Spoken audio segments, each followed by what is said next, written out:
서치 클릭! 안녕하세요. 네. 저는 절대지식 치매 백과사전을 쓴 홍경환 작가입니다. 올해 아버지 여기 뭐 때문에 입원했습니까? 그렇구나. 작가님이 아버님께서 치매를 앓으셨구나. 네, 안녕하세요. 반갑습니다. 저는 가정의학과 전문의 최경희입니다. 제가 이 책을 보기는 봤는데 작가님 원래 꿈이 작가셨어요? 아니요, 저희 아버지 치매에 대해서 공부하면서 치매가 뭔지 알면 다른 분들이 좀 편해질 것 같은데 그때부터 이제 좀 책을 쓰려고 마음을 먹었죠. 너무 감사하다. 정말. 그런데 제가 엄마랑 살고 있는데 나이가 드시면서 치매가 되셨어요. 아이고. 그래서 저도 치매 엄마랑 같이 살면서 이 작가님 책을 읽으면서 공감을 많이 했거든요.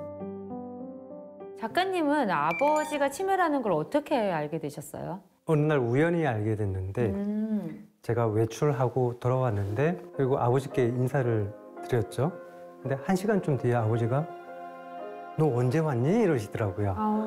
너무 놀라셨겠다. 이게 뭔가 큰 문제가 생겼구나 라는 걸 알게 됐고 한 며칠 고민을 했죠. 그리고 치매가 아니면 이런 현상을 설명할 수가 없다.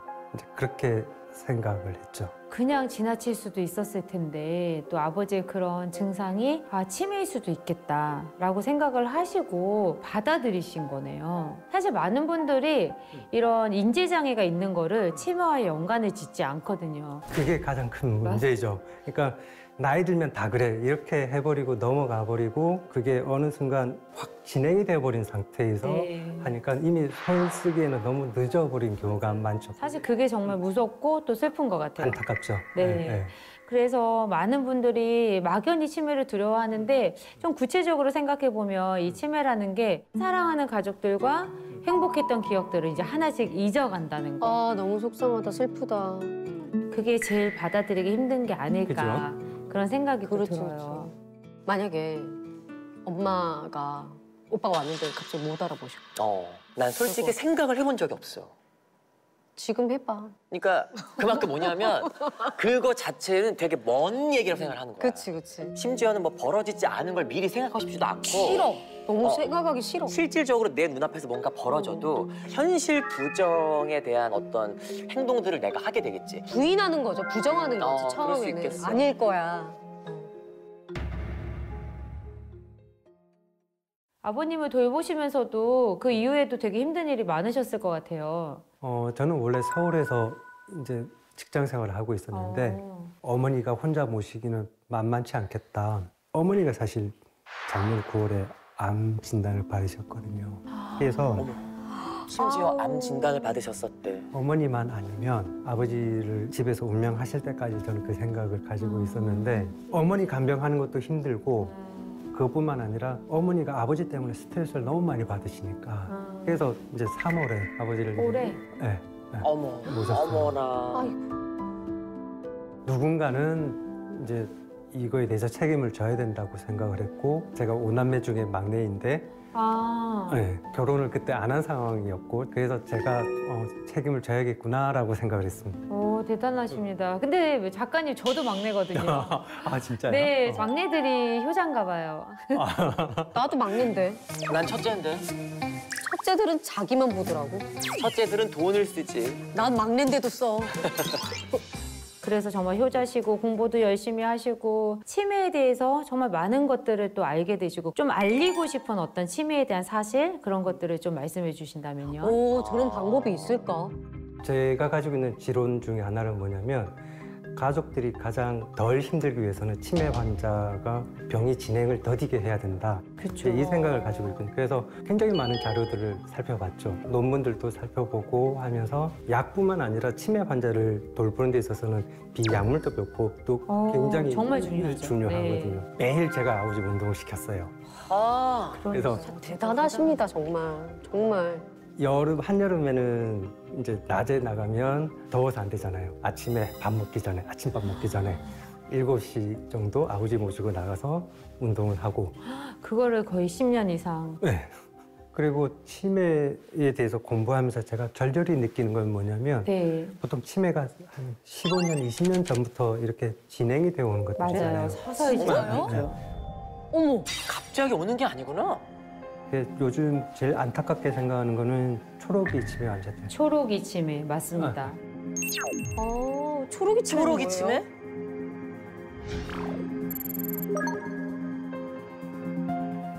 사실 요즘 20대, 30대부터 이게 치매가 얼마나 무서운 질병이고 어떻게 해서 발병하는지 알고 대비를 해야 되지 않느냐. 작가님 말씀에 정말 동의를 해요. 요즘 초록이 치매라고 40대도 치매 증상이 있는 어머머머머. 분들도 있고 40대부터 나오는 거라고요?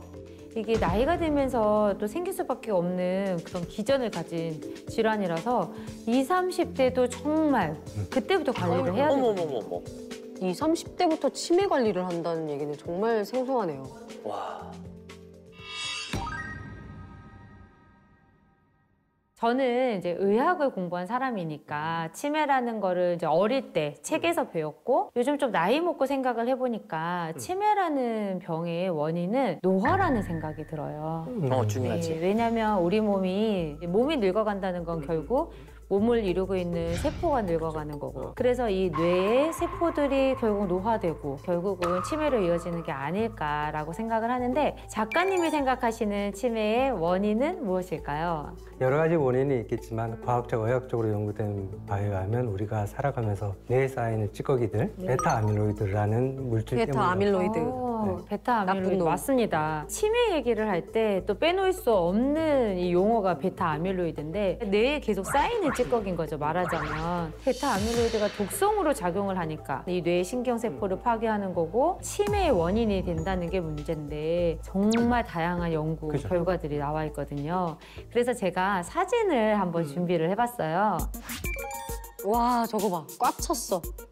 오른쪽 사진이 치매 환자인 애 같네요. 오, 네, 역시 잘하시네요. 맞습니다. 네, 이 사진이 치매 환자 뇌에 쌓이는 베타 아밀로이드 펫-CT 영상입니다.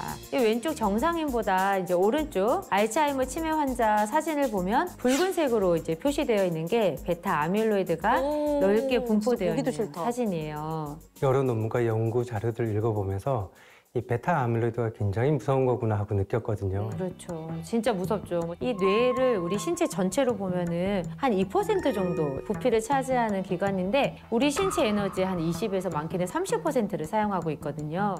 이렇게 뇌를 많이 사용하다 보면 당연히 뭐 노폐물, 찌꺼기도 많이 생길 수밖에 없는데 우리 몸에는 이 혈관처럼 림프관이라는 게 전신에 분포되어 있어서 찌꺼기가 생기면 바로바로 배출되고 없어질 수 있는 시스템이 만들어져 있어요. 그런데 뇌 쪽에는 림프관이 없습니다. 그러다 보니까 베타 아밀로이드라는 노폐물이 쌓여도 배출할 수가 없어요.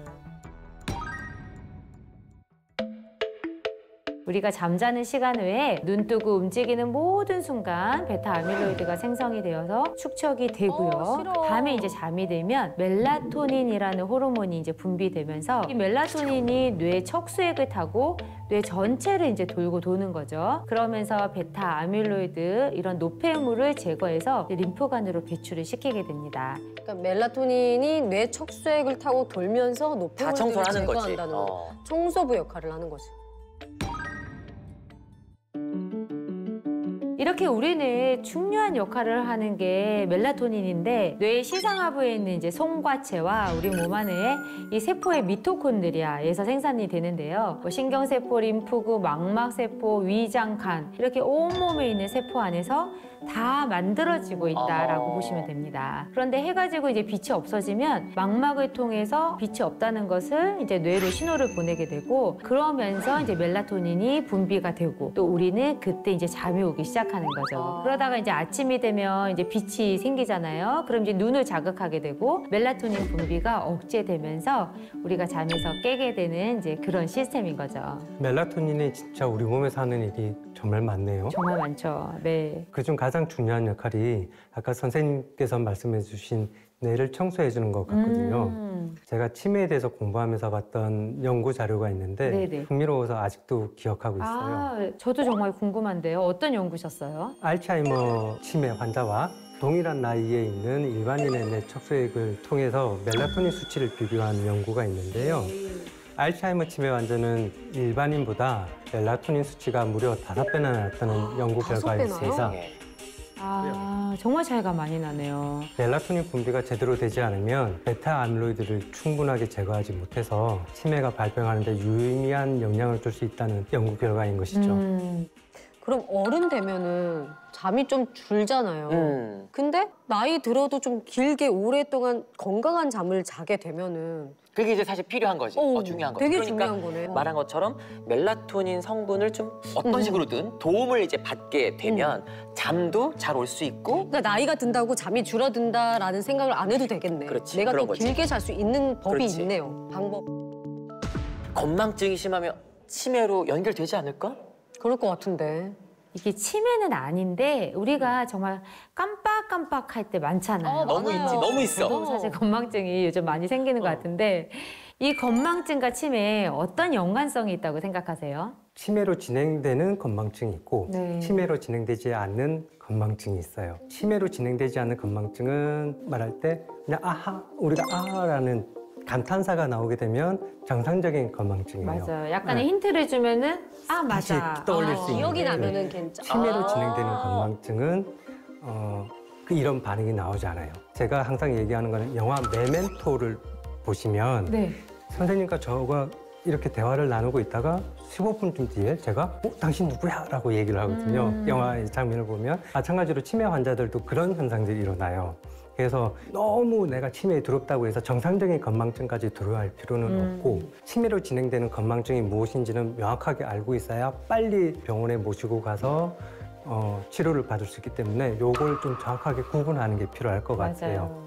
말씀하신 것처럼 모든 건망증이 뭐 치매로 연계되는 거는 아니니까 무조건 뭐 무서워할 필요는 없겠지만 그래도 경도인지 장애는 뭐 치매의 전 단계다라고 말할 수 있잖아요. 사실 치매 전 단계라고 볼 수 있는 이 경도인지 장애 환자의 80%가 5년 이내에 치매로 발병되고 있다는 연구 결과가 있습니다. 이 멜라토닌 분비가 줄어드는 노년기에 본인의 기억력이 이제 떨어진다면 이 멜라토닌을 관리해야 되는 시기고 정말 중요하다고 아셔야 되거든요. 정말 중요한 포인트 같아요. 치매는 사실 치료제가 없잖아요. 이게 진짜 안타까운 일인데 그래서 이 치매로 이어지기 전에 미리미리 관리를 한다면 충분히 그래도 예방할 수 있다고 보시죠? 저는 100% 예방할 수 있다고 100%? 생각합니다. 네, 정말요? 우리 모두 이 행복한 노년을 위해서 이 뇌 건강을 미리미리 지키는 거 아주 중요하다는 생각이 드네요. 기본적인 치매에 대한 상식, 요것들을 좀 많이 습득해서 부모님들이 조금이라도 좀 건강하고 행복한 노년 생활을 보낼 수 있도록 했으면 좋겠습니다. 네, 저도 오늘 너무 즐거웠고 또 많이 알려드리게 되는 시간을 갖게 돼서 너무 감사했습니다. 네, 감사합니다. 네, 감사합니다. 아.